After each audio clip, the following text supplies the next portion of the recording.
Welcome to Pete and Hannah's Watch List. I'm your host, Pete Mitchell. I'm here with my great co-host, Hannah. Hello, people. Hannah, we're here today for AFI Top 100 10-Year Revisited. That is correct. But before we begin, let us tell the viewers and the listeners what they should do. Could you pretty please leave a like and subscribe to our channel? Leave a comment down below. Your feedback. Comments. Yeah. Yep. Tell us what your thoughts are, what your favorite it. movie is. Yep. Tell us all. Love it. Hit the notification button and you'll get great content like this one. Let us get on to today's show. Boom. AFI Top 100, movie number 60, Duck Soup. Quack, quack. Hannah, Yes. Duck Soup. Leo McCarey came up with the name. Reportedly, he used the title for his directorial effort with Laurel and Hardy, Duck Soup, 1927. Oh, okay. It also was used with Daffy Duck, Quack, quack. Yes. Duck Soup, 1942, and Duck Soup to Nuts, 1944. This movie is number 60. Yeah. Up It is. 25 spots from the original list. Wow. Yeah. Released November 17th, 1933. And it goes for 68 minutes. Yeah. Shortest one we've seen so far. Yeah, it's a pretty short movie. We both haven't seen this movie before. And we saw it on Foxtel in Australia on cable television. Yeah. Elevator pitch. Yes, yes. After taking over the finances of Fredonia, His Excellency Firefly struggles with spies and the leader of Sylvania. Makers Studio, Paramount Studios. Man, Paramount's churned out movies. Yeah. Between 1929 and 1942, they churned out 700 movies. Wow. Okay. And Yeah. this year, a lot of movies. They actually did the first version of Alice in Wonderland. Oh, yeah. Okay. Okay. So they really wanted the Marx Brothers to do this movie. Of course. The screenwriters for this movie were Harry Ruby and Bert Kalmer, who were long-term collaborators with them. Oh, okay. Like they were standing on the set one day, and when an extra came up to them, I don't know who wrote this stuff, but they ought to be arrested. And then Kalmer, who's like normally like a calm guy, said, I'm going to go hit this guy, but it ended up Chico Marx paid the extra to go see it. Oh. So Wise guy. Marx Brothers, we've gone through their filmography before. Yes, we have. When we did Night at the Opera. But their previous film to this one was Horse Feathers, which is our highest grossing movie of 1932. Oh, okay. Paramount was really struggling because it was the Great Depression. Yeah. And so they nearly went broke. And they weren't paying the Marx Brothers.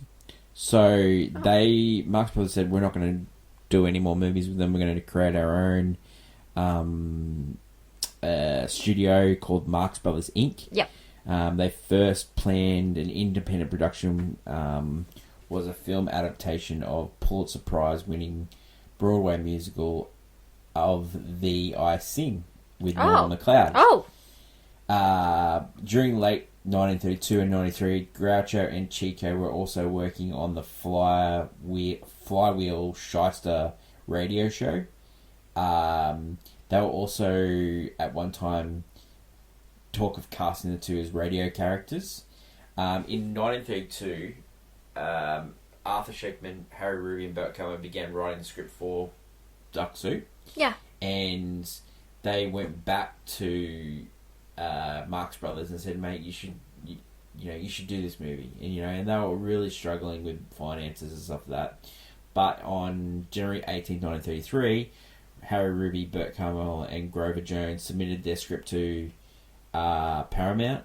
The shooting would commence on February 15th. The script shows the basic plot of Duck Soup was in place. They announced the title, and it was going to be called Grasshoppers. Ooh. But Emma saws are so popular that they end up changing the name to Duck Soup as the lyric recurring.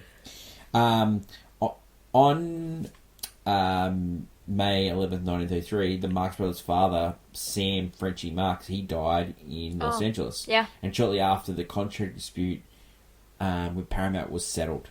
Yeah. The New York Post reported that on May 17th, that the brothers would make a new comedy for Paramount called Duck Soup, and Leo McCarey was the director. Oh, now, there you go. Leo McCarey, he is a famous director. He's a vaudevillian. He worked with Laurel and Hardy. He came up with the title for Duck Soup. When asked Groucho, why do you want to work for Neil McGarry? He said, he is a fantastic director, and we always wanted to work with him. Duck Soup was American English slang at the time, referring to something easy someone could do. Conversely, quip, take 2 turkeys, 1 goose, 4 cabbages, but no duck, and mix them in together, and you taste duck soup for the rest of your life. Yeah. Okay, so Leo McCarey, he was famous for directing A Fair to Remember. He also directed The Awful Truth and Love Affair. Oh, yeah. In 1967, Leo McCarey told Cahiers du Cinema, Yeah. I don't like duck soup that much. I never chose to shoot this film. I was tricked into it. The Marx Brothers absolutely wanted me to direct in their film, but I refused. They got angry with the studio, broke their contract and left.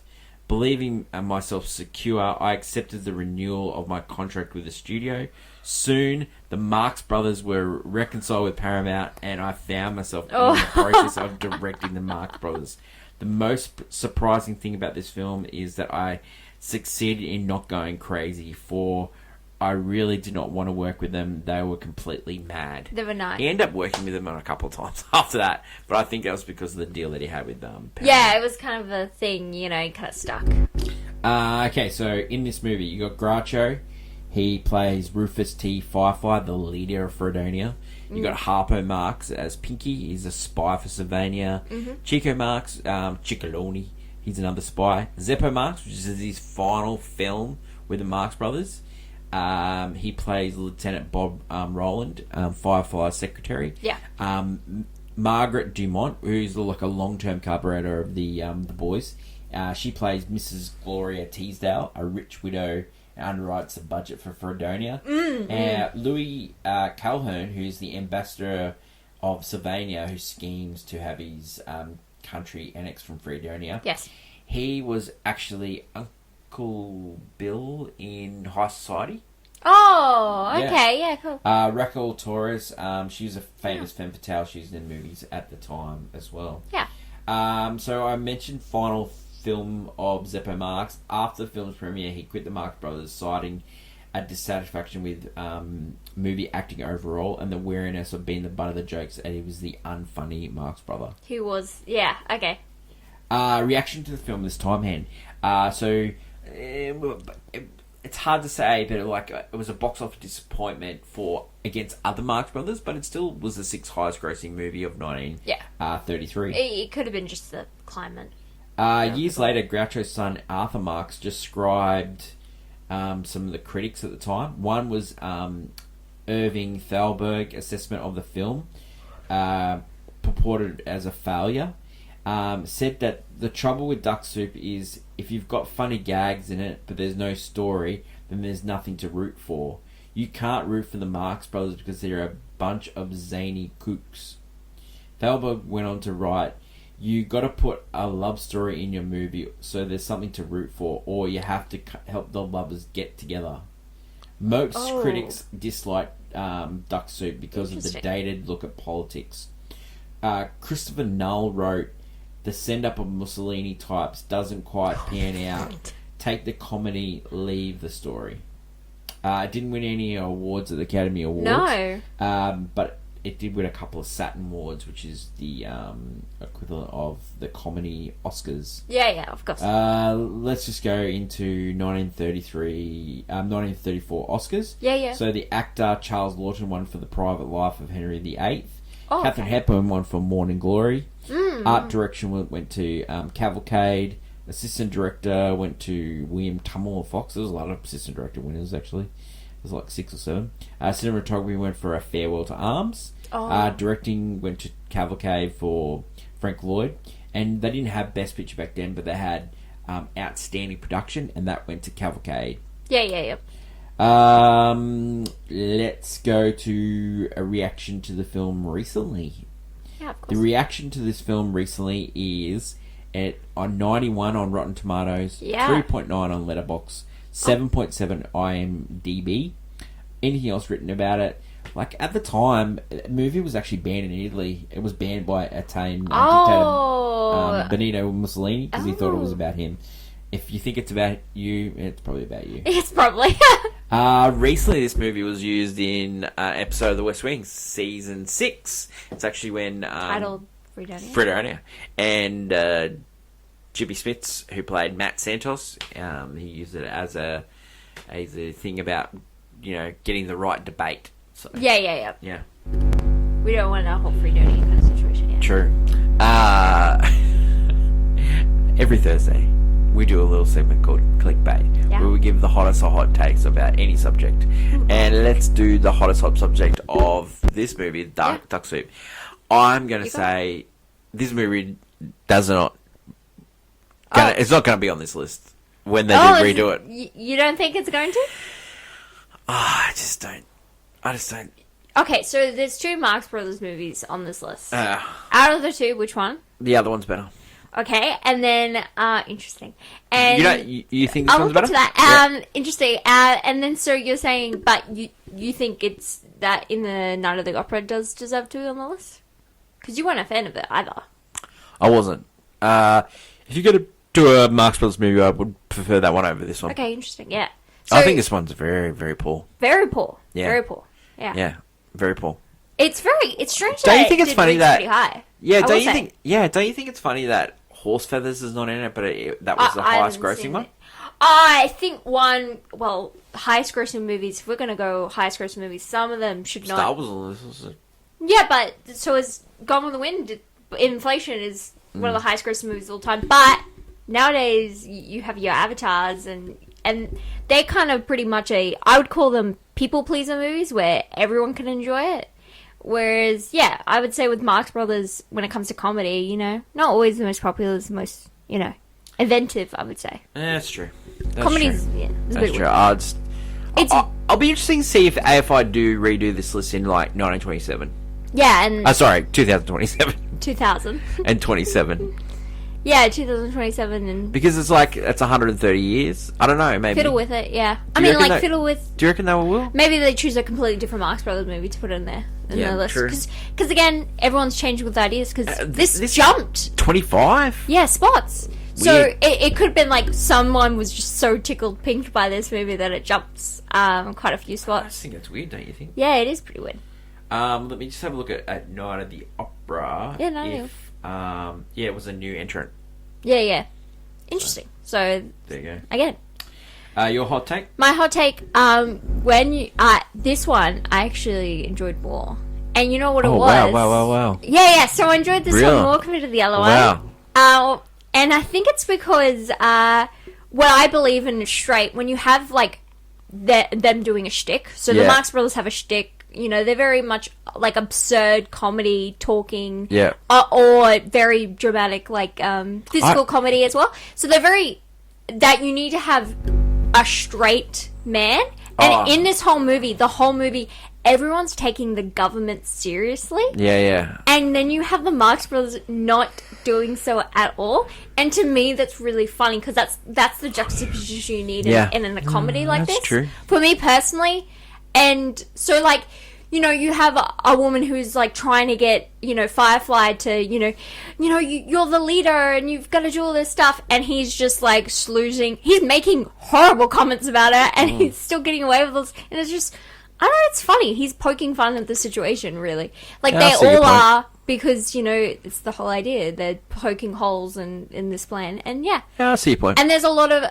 And I found in this one there was more... running gags I enjoyed, which again in comedy, I think when you have a circus comedy, you gotta have straight mans and running gags. The running gag of the Harpo and the vendor Groucho, Harpo and Groucho in the bike. Oh, in the bike thing, yes, yeah. There's a bike one, but I was going the vendor, the competing vendor. I find it funny. He goes, "I've learned my lesson. I'm going to get into the." He gets into the other car. And the other car goes off. Yeah, that's great. That's funny. There's some, the vendor, that was quite funny. Oh, yeah, I found, there was just there was there was other setups for other running gags, but they cut them out. Yeah, I could see. Yeah. Because it jumped. But, yeah, I found that when they're all doing a bit. They're all doing bits, even amongst themselves. And then you have, the whole idea of like a government trying to take over. I just like funny. the bit that I liked in Night at the Opera that I just think that was so funny and it just made the movie was when they're in the room and either side of the room. Yeah, the room bit. That which was they really had a good. Similar scene. Yeah, well, the mirror with the mirror. Yeah, and I found the mirror is like an old vaudeville gag, Yeah, and yeah. Leo McCarey suggests that for him. Yeah. It was funny. So let's go into scene breakdown when we're talking about the movie. So the movie starts with The introduction of Fredonia. Yeah, introduction to Fredonia, then you get the Fredonia song, and then you get Mrs. Gloria Tisdale, who underwrites the Fredonia bungalow. She gives them $20 million, but the person that was in charge of the finances, she said that he has to go, and we have to give the leader of the Fredonia, Rufus T. Firefly, Played by he's Groucho ex-y, Marx. played by Groucho Marx, he has to be in charge. And he's like, they're getting ready for him, and he's just living upstairs, and he comes down the pole. Yeah. He's actually doing a funny bit here and then they're all waiting for him to come down the stairs, but and he then who are goes... we waiting for? You he know, walks in a different way. Yeah. And And then, so this is where you get the introduction of Lewis Calhoun as well. And so he's sort of like trying to get the affections of Margaret Dumont, and then sort of like marry her. She Yeah, could yeah. take over Fredonia. Kind of thing. Well, he wants to be annexed from Fredonia, so he wants to take over. So then you get the first iteration of Groucho getting in the sidecar and going onto a meeting. And then it's Harpo, I Yeah. believe. He's driving. Yeah. He's driving it and then drives straight off without him. Yeah, classic. And it's Classic funny Pinky. bit. Classic Pinky. I wonder if like Pinky in the Brain's like the Like Harpo. a joke. Probably. Yeah. So then you get the finding out the spies. So we find out Yes. that Pinky, played by Harpo, and Ciccolone, played by Chico, are spies for Savania. That is a very funny scene when like they're playing around with another bit is Harpo's cutting people's like Yeah. cigars or hats or other thing. He just keeps constant- cutting. yeah. He's doing just a bit and he's just having fun with himself. So then we go back and he says like, "Oh, I've got a job for you," and like a peanut vendor, so you can get into anywhere in Fredonia. Yeah, this is good. So he goes back, and then Groucho, Rufus T. Firefly, he's doing a cabinet meeting, and then he gets into a fight with the Secretary of Defense. Yeah. Leader of Defense, and then he gives Chico that job. Yeah, because there's this talk of they're on the brink of war with the other country. Savania, yeah. Savania, Yeah, yeah. So it's it's And like, then not take it seriously. so then Harpo is there and answering the phone for Rufus, Yeah. and he's like, boop, boop. not here. He's got he's doing the little boop, boop, boop, boop, boop, boop, boop. Oh, when Harpo comes in, yeah. And that's a funny gag about the like when he says about the I'm not here. Oh, where am I? Like he's just like that's quite good. That's quite funny. So then the next scene is when Rufus turns up to this like, it's like a afternoon tea sort of thing for it's a reception for Margaret Dumont, Mrs. Gloria Teasdale, and Lewis Calhoun is sort of like trying to woo her, and then Rufus T, and then they get into a verbal argument, and Rufus T and Calhoun says all those things, and then you get the next joke of the getting in the buggy. Yeah, another sidecar action. What I missed with the previous scene was how that scene started with the peanut. That was the first time he met with the other vendor. Yes. So I found it funny because the reason he gets Chico to be part of his is because Chico's just yelling about peanuts. Right outside the window, and he's like, "You know what? You're so annoying. Get in here." You're perfect for Secretary of Defense. And then when you have that Chico and Harpo were messing around with the other vendor, this lemonade vendor, and then it just keeps happening where and like Chico, Harpo's playing with the lemonade and stuff like that. It's really funny. Yeah, That's and really then funny. like it's like a competing vendor thing that just gets way too out of hand. That's true. So then, Miss Gloria Teasdale sort of arranges for the ambassador and Rufus T. Fire to meet because it looks like it's going pear-shaped. They look like they're going to start a war over, the ambassador calling Rufus an upstart. Yeah, yeah, yeah. You know, and he called him a lot of things, but upstart was the one where Yeah, the upstart. No. And so they look like they're gonna like make up, and then the ambassador calls him an upstart again, and This can't happen. And then we go to war. Yep. And then the next bit is they're trying to get, so the spies, Chico and Pinky have to get the plans. Yeah. You know, from Firefly's apartment. Yeah. And it's they were told, oh, you've got to be very quiet. You got to be silent. And constantly, no matter what Pinky does, he's like making noise. Yeah, yeah. He can't figure out. Yeah, yeah. At one point, there's like a record that just, like, no matter how much he broke it, it'd still be playing. And so he had to just throw it out a window. It's just, And then they're tried for being traitors. Yes. After not Pinky, only Chico was caught because of the mirror gag they did. Yeah. Chico accidentally also was dressed like. So in the mirror scene, Pinky is really dressed funny. as Firefly, pretends to be Firefly reflection in a missing mirror, matching his every move, including an absurd ones that begin out of sight at near perfection. Oh yeah. At one even point, a drop the the two hat. men swap positions, introducing the question of which is was the the right actual one? reflection. Eventually, Ciccolone, also disguised as Firefly, enters the frame and collides with both of them. Yes. Although his appearance in Duck Soup is best known for this instance, the concept for the mirror scene did not originate in this film. As I said before, Harold Lloyd used the same routine in the marathon in 1919. Yeah. Max Lindo included in the 7 Years of Bad Luck in 1921. Oh yeah. And whereas a manservant actually broke the mirror in an attempt to hide the fact that he was imitating the actions in the mirror. Yeah. Charlie Chaplin used a similar joke in The Floor Walker in 1916, though it did not involve a mirror. Mickey Mouse used it as well with Lonesome Ghost, and Pink Panther has been used it. Tom and Jerry's been used it. Yeah, I think everyone's... Big Business used this so well in 1988. If you haven't seen Business, it's Bette Midler, Lily Tomlin playing twins, and they were switched at birth, and there's the poor twins and there's the rich twins. It's very funny. Family Guy used it as well. Yeah, well, in Road to Dreamland. And Garfield, Tale Two Kitties. Yes, Tale Two Kitties. They use this as well. Lucy Ball and Harpo use this on a one of the television episodes, I Love Lucy episode. But that scene, Chico's caught, tried. Yeah. But the trial's going on, and turns out war has started. War has started, and they are struggling. So they are really getting absolutely By the way, hammered. there's a big dance scene to be like, war has started, guys. Yeah, So and there's like a song.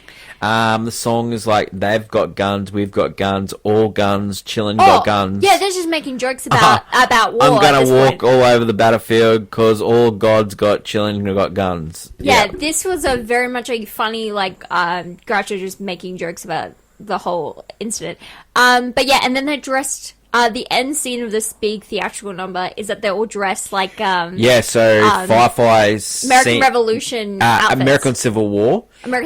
First Union and the Confederate. A British Palace Guard uniform. A Boy Scoutmaster's uniform. And even David Crockett. He changes throughout the battle, and it's not explained. He's just random points. He changes his outfit throughout the entire battle scene, and I actually found it really funny because it was like different points of war, but it was like, it was just like something so ridiculous. It was very funny. One of Firefly's generals assures him that he has a man combing the countryside for volunteers. Sure enough, Pinky is wandering around the front lines wearing a sandwich board sign, join the army and see the Navy. Later, Chicola volunteers Pinky to carry a message through the enemy lines. Fire tells him, and remember, while you're out risking your life and limb, though shot and shell will be here thinking of you. What a sucker you are. Another one of my favorite is Pinky. He has to go around ringing the bell, you know, that the war is coming, and he ends up going to this woman's. He sees this woman in the window, goes into his house. He's like, "Hey," and then she's like, "No, my husband's coming," and it's the lemonade vendor again. Classic. Classic. It's just one of those things where I was like, that just worked. I don't know, the flow of this gag. His gags were absolutely hilarious throughout this entire thing. So we get to the end of the movie, and it looks like the boys are going to lose. Yeah. And then there's like a thing where the ambassador comes in, and then they start throwing fruit at him. Yeah. And then it looks like, the boys have won. And then Miss Tisdale gets up and starts singing, and then they start throwing fruit at her, and that's the end. Because there's no real winners here. I'd like to say I love also during this battle that Chico just is like, yeah, I'm just gonna swap sides, and he's like, yeah, join me, and he's like, do you get vacation? You can have a vacation right now. And it's like it just worked. I don't know what they were doing, but it worked in this movie. Yeah. I just found it, for me personally, was just a lot funnier than the other one. I don't know. I really enjoyed the other one. Yeah, but you enjoyed one scene out of an entire movie that was really boring and really long. Yeah. The good thing about this movie, so one of the reasons to see this movie, 68 minutes. Yeah. Shortest movie on the list. It's short, it's sweet. Yeah, it's like we're putting in hard work here for you guys, but 68 minutes, that's joyful. It's joyful. Yeah. It did go quick, I have to admit. And there was some good gags. I don't know, I thought it was more gag than substance. Yeah, well, I thought they were going to play with the Fredonia sort of... But I think if they did too much, again, it thing. becomes too much of a political thing. Yeah, because they were playing... I just thought that when they used Fredonia, and I'd seen Fredonia used I thought it was going to be a real big satire, but I don't know. Maybe I missed it. I think it does. Yeah, the way that some of the language just... Even at the beginning, there's this song about how great Fredonia is. And when Firefly, when he finally comes in, he's actually making jokes about how ridiculous it all is. Yeah. And he's just making fun of, like, how about it all. And he continues to do it, undermining, this whole, like, it's not always great, and I don't know, there's just funny underlyings without ever being too pushy, I guess. Because it's a comedy at the end of the day. It's a Marx Brothers comedy. You cannot push the envelope too much. You got me. It is Marx Brothers comedy. Reason cities. I found it to be quite funny. Yeah. I mean, if you weren't a fan of Groucho in the first movie. I still am not of Groucho. Yeah, but love him. But he works in this one because he has to play like a dictator kind of role. Yeah. So he works, but yeah, I find him a pretty much of a jerk kind of character. Well, he's pretty jerky. Do a show with a jerk every week, so yeah, but I'm a harpo, and I like need it because I'm just here honking my horn and cutting off cigars. You are definitely the harpo. our two cents. Reasons not to. Yeah, I guess if you generally don't find the Marx Brothers comedies funny, it also... I think it did miss a love story. Like, there's a love story in Night of the Opera. There was no love story in this one. But I don't find any of them charming enough. No, but, like, you can have someone else in the love story. I mean, there's a bit where Harpo sleeps with a horse. I found that quite lovable and funny. That's charming.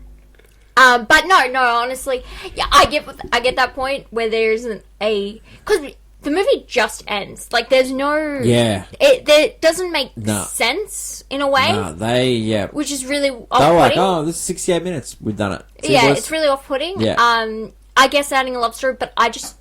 Not with... you can't do it with Groucho. No, you can't do it with any of the boys. Right? And... I guess that... You use Zeppo. Because I was like, Zeppo... I had never seen him, because I hadn't. Attractive. And I was just like, he's attractive enough. I was like, yeah, you could totally do something off-putting.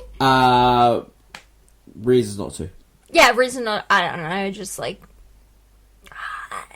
there's something wrong with it, unless you don't like political satire. You don't like Groucho. That's a good reason not to. If you don't like Groucho. Yeah. Bit of a jerk guy kind of character. Does this deserve to be on the list? If I had to choose between the two Marx Brothers, I would choose this. Okay. In my personal preference. Okay. Yeah, I disagree. I'd go the other one. Yeah. So this doesn't deserve to be high. I'm very surprised it's actually this high. Yeah. I think this deserves to be in the 90s, personally. Yeah. Would you buy it at Blu-ray? Yeah, I don't know. I don't think I would. I would like that. I wouldn't mind the collection of the Marx Brothers collection, Yeah, Yeah. I personally wouldn't because I don't. Yeah. I don't think I'd gel with all of I these. would like the collection of I think Mark Brothers movies after on Blu-ray. I think I know after a while I will find all these movies quite irritating. Will you watch this movie again? I might have to watch this movie again. I did. I would. Yeah. I found. I actually did find it funny. What rating are you going to give this one? No, like it's between for me personally a golf clap or Yeah. I played on my phone. Let's give it a golf club. Love Yeah. it. Golf clap. Love it. Ladies and gentlemen, that is it for this episode. Next week, Nashville. Wow. Do you know anything about Nashville? I think it's. Is it a comedy? It's a musical. Altman It's a movie. oh, it's Robert an Altman. Oh, Yep. I don't know. I'm going in Director of blind. MASH. Yep. I'm going in blind. That's the best way to go. Yep. Love it. It's one of the best movies of... Yeah. One of Robert Altman's best movies, yeah. Oh, okay. So, should be good. Movie number 59. All right. Wow. Wow. Don't forget to leave feedback, good or bad. Tell us, did you actually like this movie? Yeah. In a couple of years' time, it'll be available for free. So maybe save it for then. 29 it becomes Yeah. domain. Yeah. Yeah. There you go. That is my lovely co-host, Hannah. Thank you, everyone, for listening. Feedback. We love it. Appreciate you. Long live cinema. Until we meet again, it's bye for now.